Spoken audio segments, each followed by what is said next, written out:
Hello दोस्तों, नमस्कार। RJ Hindi कहानी में आपका बहुत बहुत स्वागत है। दोस्तों, कहानी का पूरा आनंद लेने के लिए वीडियो को लास्ट तक देखें। अगर कहानी पसंद आए तो चैनल को जरूर सब्सक्राइब करें और वीडियो को लाइक करें। तो दोस्तों चलिए शुरू करते हैं। माधव कुछ दिनों से बीमार चल रहे थे।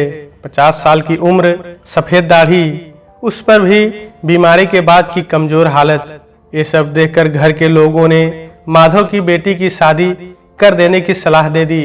कहते थे कि अपने जीते जी लड़की की शादी कर जाओ।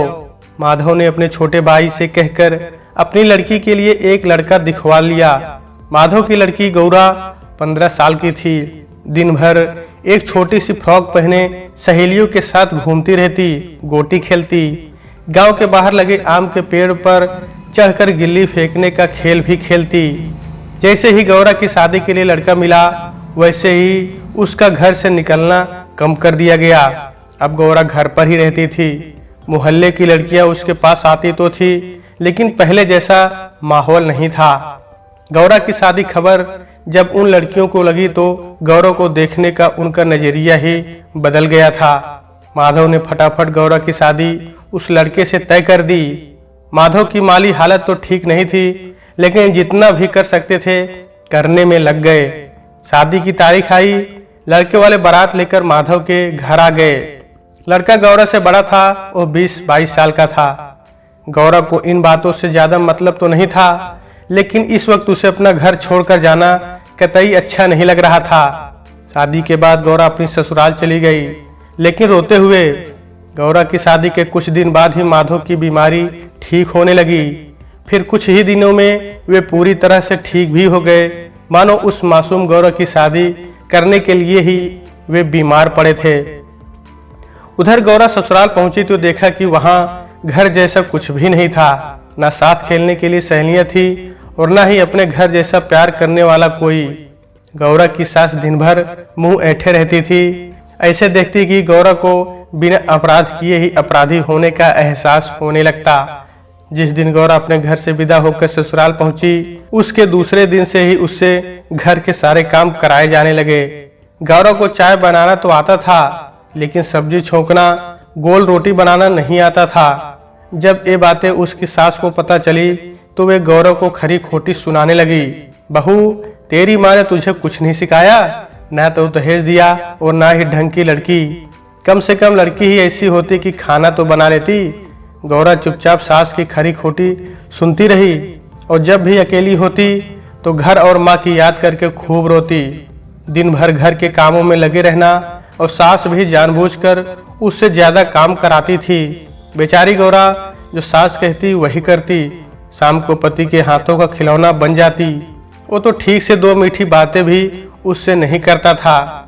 दिन भर यार दोस्तों के साथ घूमता और रात होते ही घर में आता, खाना खाता और गौरा को बेहाल कर चैन से सो जाता। एक दिन गौरा का मन हुआ कि घर जाकर अपने माँ बाप से मिल ले। माँ से तो लिपट कर रोने का मन करता था।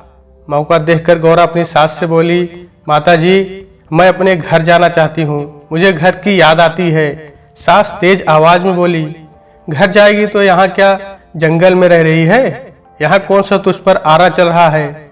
घर के बच्चों से ज्यादा तेरी खातिर होती है यहाँ, फिर भी तू इसे अपना घर नहीं समझती। गौरा घबरा कर रह गई, लेकिन घर की याद अब और ज्यादा आ रही थी। दिन यूं ही गुजर रहे थे कि एक दिन माधव गौरव की ससुराल आ पहुंचे। अपने पिता को देख गौरा जी उठी थी। भरे घर में अपने पिता से लिपट गई और खूब सिसक सिसक कर रोई। माधव का दिल भी पत्थर से मोम हो गया। वे खुद रोए तो नहीं, लेकिन आंखें कई बार भीग गईं। उसी दिन शाम को वे गौरव को अपने साथ ले आए। घर आकर गौरा फिर उसी मनभावन तिलिस्म में खो गई। वही गलियां, वही रास्ता, वैसे ही घर, वही आबो हवा, वैसे ही खुशबू। इतने में माँ सामने आ गई। गौरा की हिचकी बंध गई। दोनों माँ बेटी लिपट कर खूब रोई। घर में आई गौरा ने माँ को ससुराल की सारी हालत बता दी और बोली, माँ, मैं वहाँ नहीं जाना चाहती, मुझे अब तेरे ही पास रहना है। माँ गौरा को समझाते हुए बोली, बेटी, अब तेरी शादी हो चुकी है, तेरा घर अब वही है। हम चाह कर भी तुझे इस घर में नहीं रख सकते। हर लड़की को एक ना एक दिन अपनी ससुराल जाना ही होता है। मैं इस घर आई और तू उस घर में गई। इस तरह अगर तेरी लड़की हुई तो वो भी किसी और के घर जाएगी। इस तरह तो कोई हमेशा अपने घर नहीं रुक सकता। गौरा चुप हो गई। माँ से अब और क्या कहती। जो सास कहती थी वही माँ भी कहती है। रात को गौरा नींद भर सोई। दूसरी सुबह उठी तो साथ की लड़कियां घर आ पहुंची। अभी तक सबकी सब कुंवारी थी, जबकि गौरा शादीशुदा थी। वे सब सलवार सूट पहने घूम रही थी, जबकि गौरा साड़ी पहने हुए थी। आज गौरा सारी सहेलियों से खुद को अलग पाती थी। उनसे बात करने और मिलने में उसे शर्म आती थी। मन करता था कि घर से उठकर कहीं दूर भाग जाए, जिससे ना तो ससुराल जाना पड़े और ना ही किसी से शर्म आए। सुबह के 10 बजने को थे।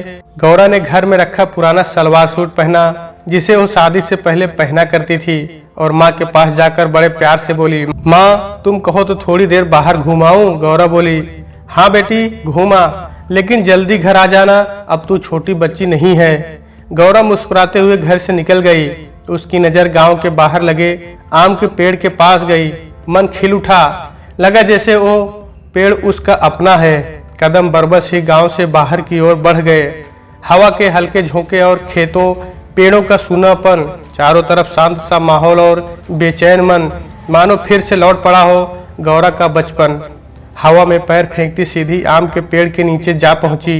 यह वही आम का पेड़ था जिसके ऊपर चढ़कर गिल्ली फेंकने वाले खेल खेले जाते थे, जहां सहेलियों के साथ बचपन के सुख भरे दिन गुजारे थे। गौरा दौड़कर आम के पेड़ से लिपट गई। उस मौन खड़े पेड़ से रो रो कर अपने दिल का हाल कह दिया। पेड़ भी जैसे उसका साथी था। उसने गौरा के मन को बहुत तसल्ली दी। थोड़ी देर तक गौरा पेड़ से लिपटी बचपन के दिनों को याद करती रही। बचपन तो अब भी था, लेकिन कोई उसे छोटी लड़की मानने को तैयार ना था। सब कहते कि वह बड़ी हो गई है, लेकिन खुद गौरा और उसका दिल नहीं मानता था कि वह इतनी बड़ी हो गई है कि घर से बाहर किसी और के साथ रहने लगे, बड़ी औरतों की तरह काम करने लगे, सास की खरी खोटी सुनने लगे।